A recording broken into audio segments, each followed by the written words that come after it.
Hi, I'm Dr. Linda Mintle. Hey, thanks for listening to the Dr. Linda Mintle Show. Faith radio podcasts are only possible because of your support. Thanks for giving and for sharing with a friend.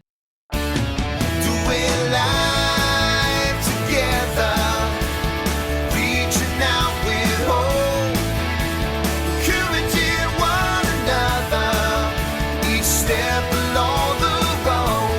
You and I can make everything a little better, doing life together. Well, hi, everyone, and welcome to the Dr. Linda Mintle Show.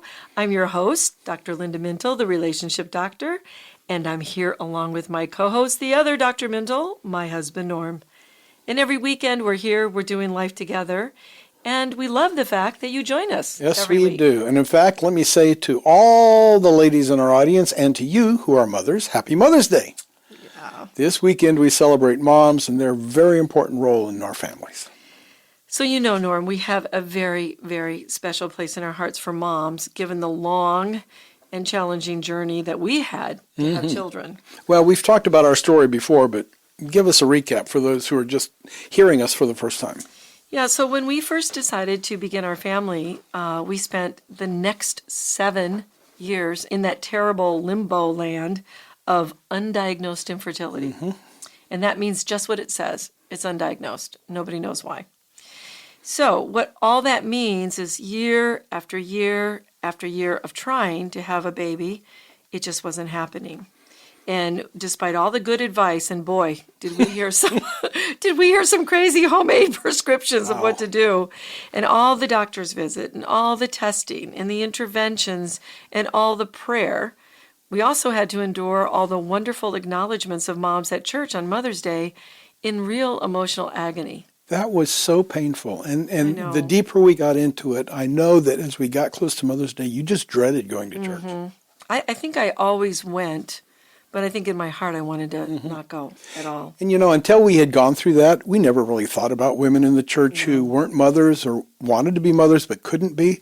You know, in some churches, at least they used to, say, who has the most children? Stand up. Who's the oldest mom? Who's the youngest mom? Who has the oldest child? Who has the youngest child here today?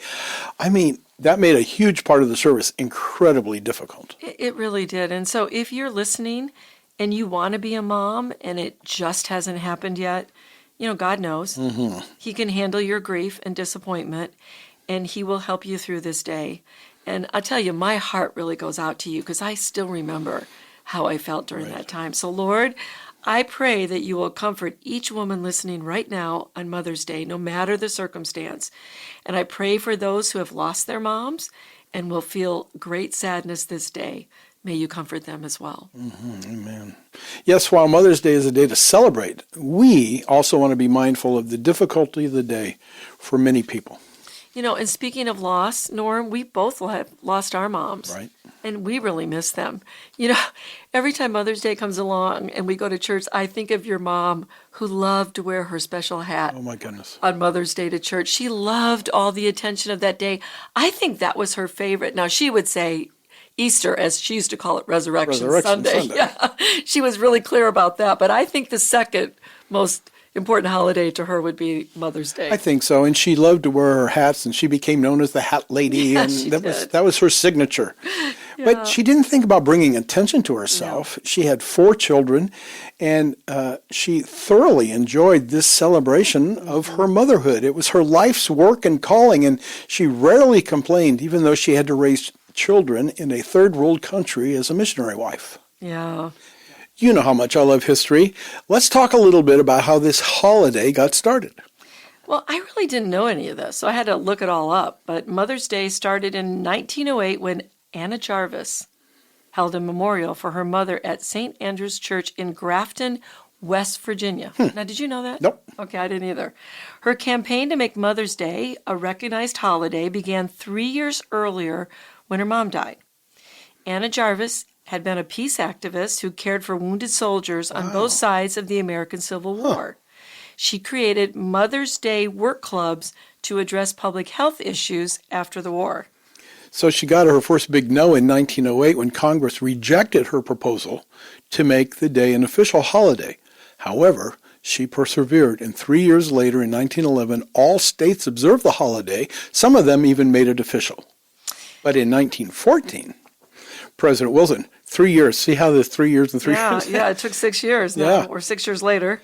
In 1914, President Wilson signed a proclamation designating Mother's Day would be held on the second Sunday in May as a national holiday to honor mothers. So from 1914 on, it started as a national holiday. And in May. I always wondered, why is it in May? But it was just designated, I guess. Well, now that we know how the day became a national celebration, let's just focus, Norm, on celebrating moms. All right. So we challenge you to think of a message to give or to send to your mom this Mother's Day. So we looked up a list of ideas for a message, just in case people need a little help. Okay, this one, I don't know. This one says, mothers are like buttons. They hold everything together. Well, that's good. That's Katie's shaking her head. Me too. I'm a little sappy. a little sappy, a little old-fashioned, but, Yes. moms are the glue for the family. true. They do hold everything They do. together. They do. My mom ran the schedule for our house, made sure we had everything we needed every single day, and boy, I know yours did. Yeah, I mean, my dad helped out a lot, but it is kind of like a button, I guess. Well, here's another one. A good mother lets her kids lick the mixer beaters. Now, that's after she turns off the mixer. Yes. That would not be a good mother if Yeah, you kept that- that thing no, going. no. This one is so true. Only a mother can communicate love without saying a word. How is it that moms are so intuitive about their children's needs? Well, let's first acknowledge that not all moms are intuitive about their children's needs.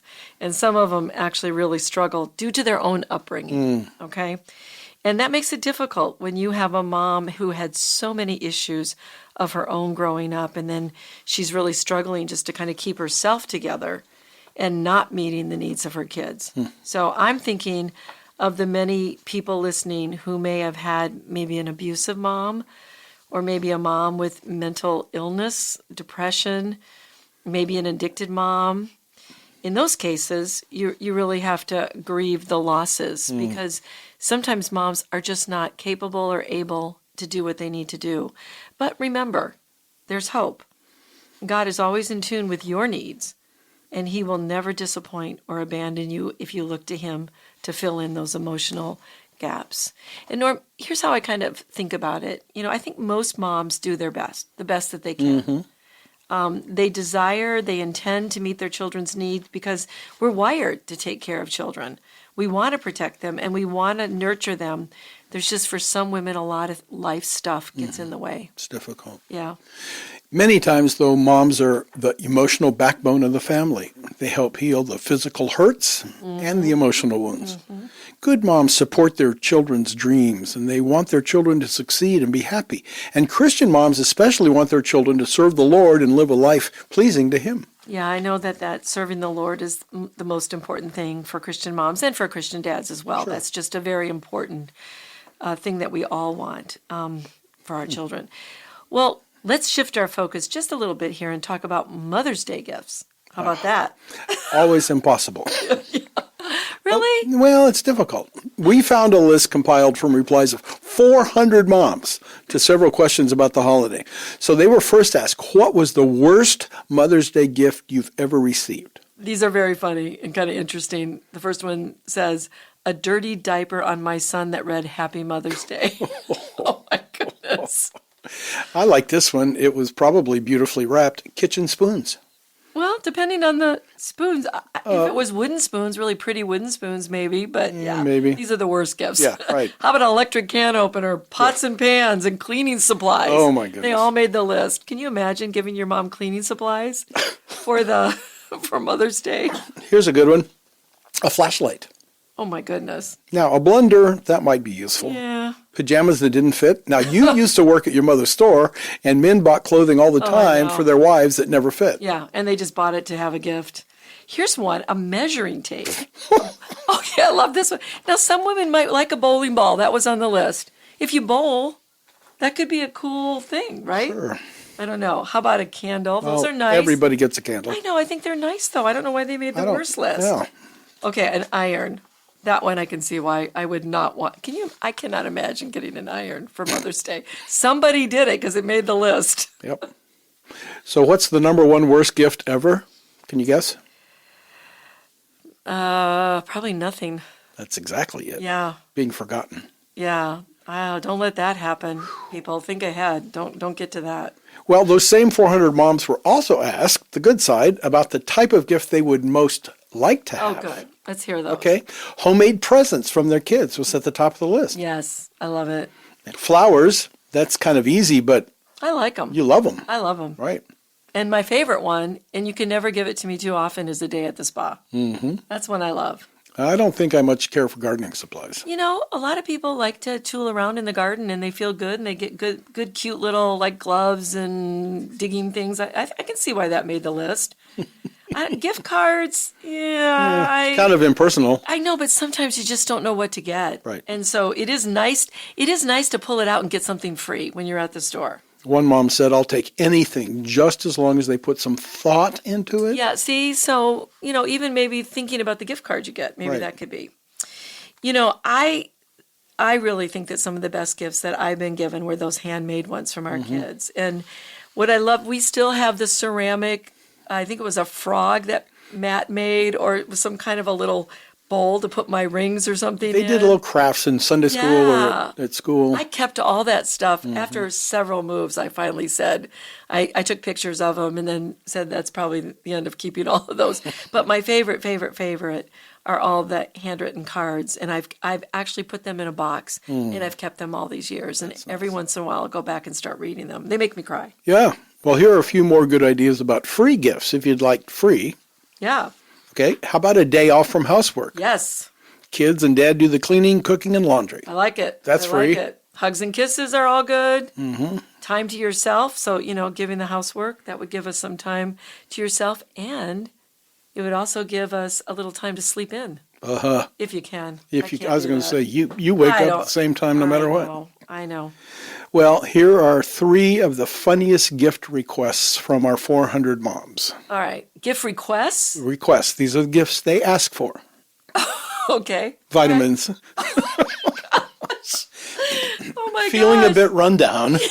That's not good. What else was on that? Windshield wiper fluid. Oh my gosh. And? Wrinkle cream. Okay.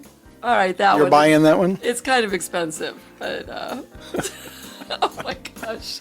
Well, we're wishing all you moms a happy Mother's Day this weekend, and we'll continue celebrating you right after this break on the Dr. Linda Mintle Show.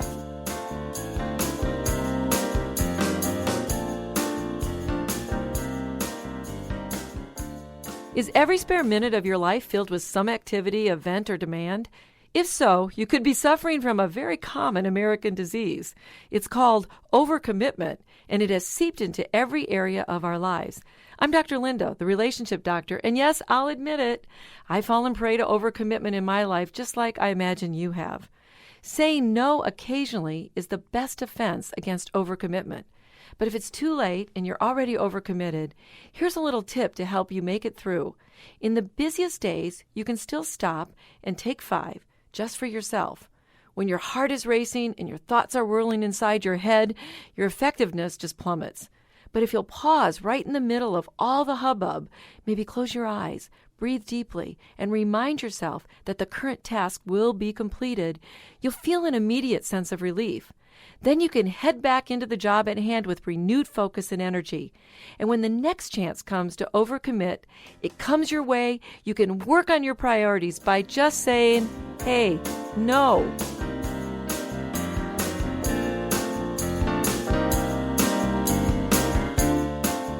Welcome back to the Dr. Linda Mintle Show. Today, a special one. We're talking about the importance of celebrating Mother's Day. And if you'd like to explore more on this topic and other topics, go to Dr. Linda's website, drlindamintle.com.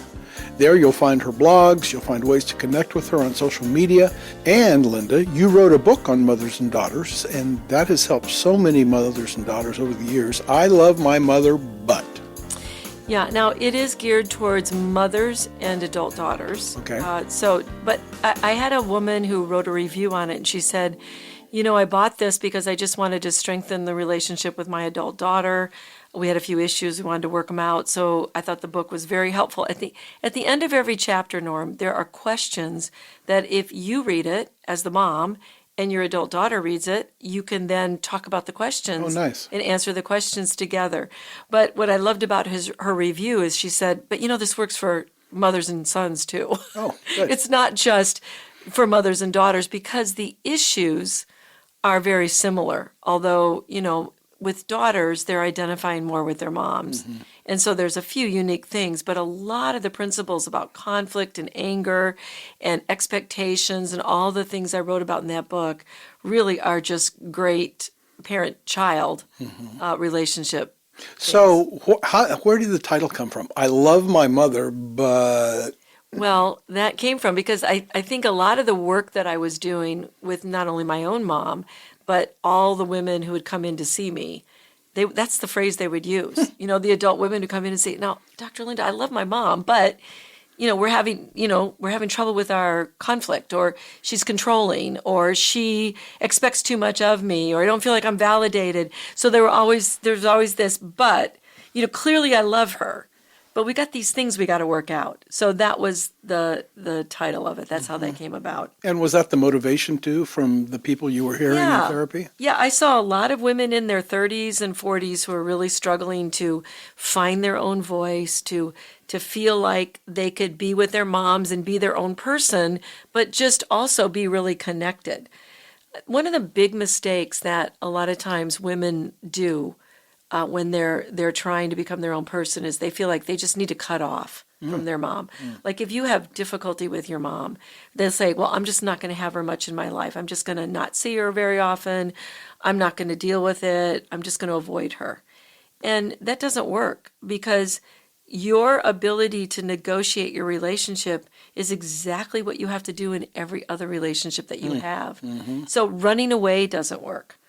The other extreme of that is if you stay really what we call enmeshed with your mom, which means you're really almost connected at the hip, right? You can't make a move without checking with her. You have to have her opinion on everything you do. You're just way too enmeshed. And so the work there is you got to pull apart a bit of yourself, but also all of these, not running away, not getting too entwined with her. All of it is you're doing the work, but you're still staying connected in that relationship because it is one of the most powerful bonds that you can ever have. Sure. I mean, you carry that child in your body if and if you're adopted, someone did, and you have that child. So it is such a bond that is really hard to explain. And we all want the love of a mother and a father. Sure. As it comes down to it. So working on that relationship was really important to me. It would seem to me that it would be important also for young adult mothers or daughters who are also mothers to be thinking about, wait, how am I relating to my daughter? Yeah. And what will that look like 30 years from now? Yeah, because it's generational, right? So that's such a great point. I made that point in the book. I said, what you do with your own mom is going to then affect how you deal with your own daughter or your own son.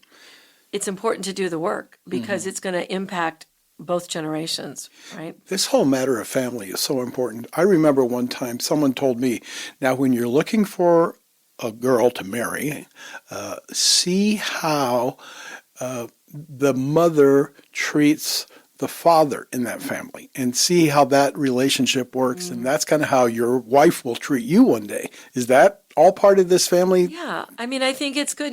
I tell people, pay attention to how people in their families talk and relate to each other. How do they deal with conflict? How do they deal with their anger? Can they emotionally regulate? Can they tolerate distress? And can they still, be connected at the end of all that? We joke a lot about my family because I had a big family. 7 brothers and sisters of my dad on one side and 8 of my mom. So that's a lot of uncles and aunts and a lot of people. And most of them lived in the same town.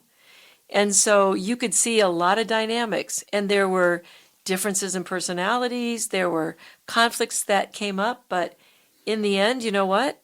They all loved each other and they would stick up for you and have your back no matter what happened. Right. And so we learned to work through conflict. We learned to to have our own ideas, but yet we would still be together. So I think that's the goal for all of us. Surprisingly, though, I grew up in a family just the opposite. Yeah. We lived thousands and thousands of Yeah. miles from all relatives because we were in Latin America.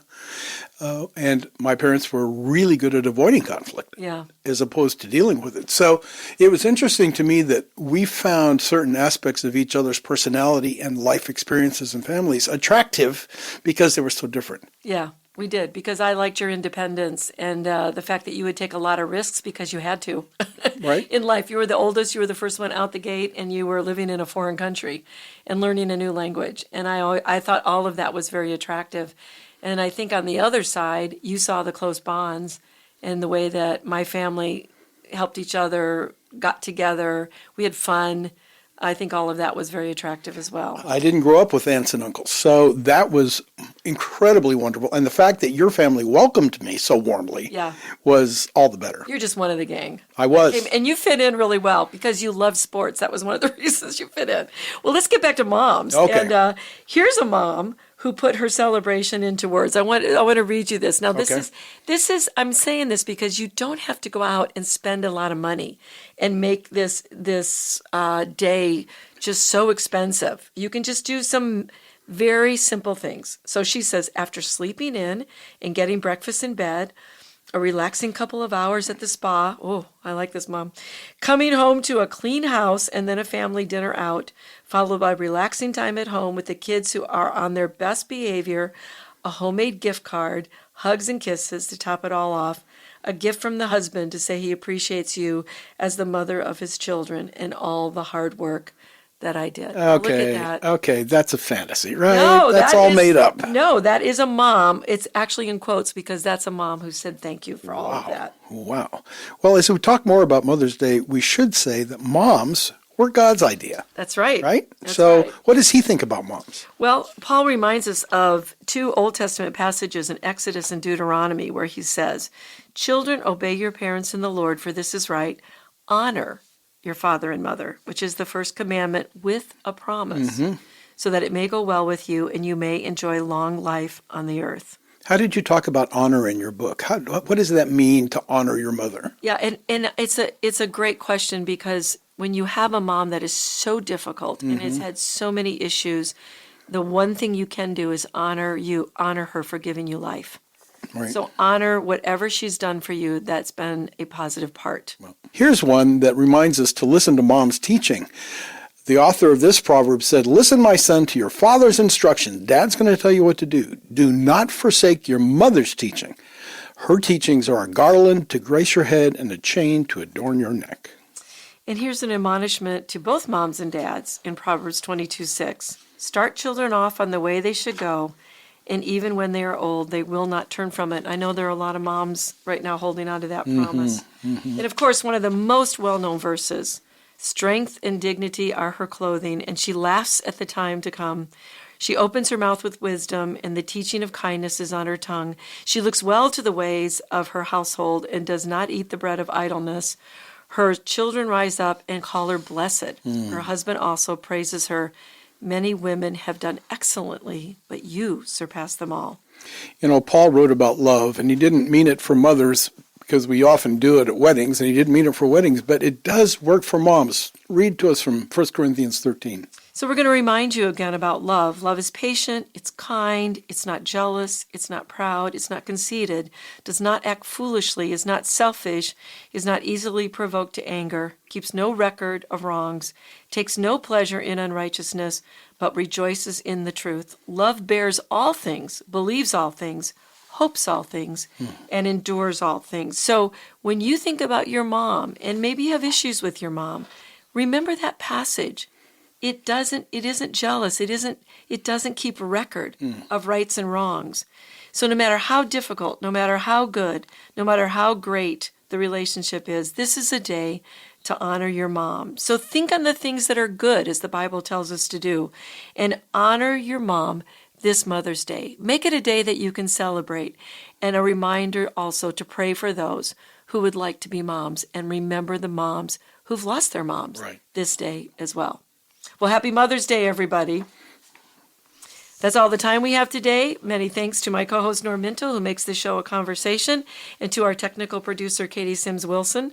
From all of us here at Faith Radio, talk to you again next weekend.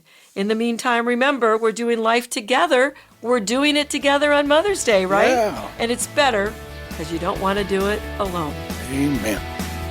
Doing life together.